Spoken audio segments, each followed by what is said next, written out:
Hi అండి. అమెరికాలో India fair జరుగుతుందంటే చూసొద్దాము. 15 సంవత్సరాల కిందట వెళ్ళినప్పుడు ఏమీ లేదు అందులో. 2, 3 స్టోర్స్ ఉన్నాయి. అని వెళ్ళాను. ఇక్కడికొస్తేనేమో ట్రక్కుకి మన వాళ్ళు టవల్ ఆరేస్తున్నారు ఎండలో. ఇక్కడికొస్తే పెద్ద హోటలే పెట్టారు. అదే షెరిటన్ హోటల్. ఈ హోటల్ కూడా ఎక్స్‌పెన్సివ్. వెళ్తూనే ఆర్‌కే జ్యువెలరీ యాడ్ ఇచ్చుకుంటున్నారు. వెళ్తే ఒక సైడ్ ఎక్కేమో ద్వారకా తెలుగు రెస్టారెంట్ తెచ్చి ఫుడ్ పెట్టారు. బిర్యానీ, చికెన్ పకోడా అందుకు. ఇట్లా ఒకటి కాదండి చాలా మంది వచ్చారు. ఆశ్చర్యం అనిపించింది. ఇంతకుముందు పార్క్‌లో నేను 15 సంవత్సరాలు చూసిన ఇండియా ఫెయిర్‌కి ఇప్పటికి చాలా డిఫరెన్స్ ఉంది.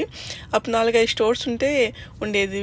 తక్కువ క్లాతింగ్ ఉండేది. ఒకరి దగ్గర ఉండే అంత మాత్రమే. ఇప్పుడు మన ఇండియా జనాభా పెరిగిపోయింది అమెరికాలో. మన వాళ్ళు ఇక్కడ అన్నీ కొనేస్తున్నారు. ఇక్కడ అందుకని విపరీతంగా షాప్స్ కూడా ఓపెన్ అయిపోయినాయండి. ఈ డ్రెస్సెస్ కూడా వెరైటీ డ్రెస్సెస్ ఇండియాలో ఏం వస్తున్నాయో మోడల్స్ అవన్నీ తీసుకొచ్చి పెట్టారు.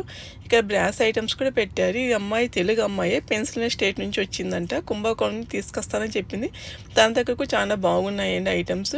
అంతేకాకుండా జ్యువెలరీస్ ఇప్పుడు అక్షయ తృతీయ కూడా ఉంది కదా, ఆ రేటు తట్టుకోలేక బంగారు రేటును ఇవి కొనడం స్టార్ట్ చేసేసారు అందరూ ఇప్పుడు. అక్కడ నుంచి మళ్ళీ వస్తే ఇక్కడ మన డ్రెస్సల్లోను, మంగళగిరి కాటన్లోను, అంతేకాకుండా శారీసు, గాగ్రాసు ఇవన్నీ కూడా పెట్టారండి.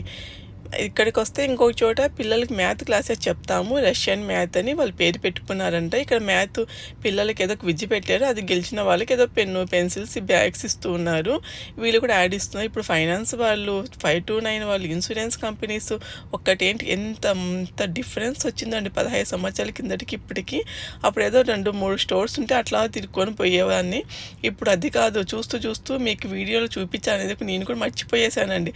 మర్చిపోయి విపరీతంగా ఎంజాయ్. ఏమైతే $300 అని శారీస్ పెట్టి విపరీతంగా చేసుకుంటుందండి. మీకు ఈ వీడియో నచ్చితే లైక్ చేయండి, షేర్ చేయండి, సబ్స్క్రైబ్ చేసుకోండి.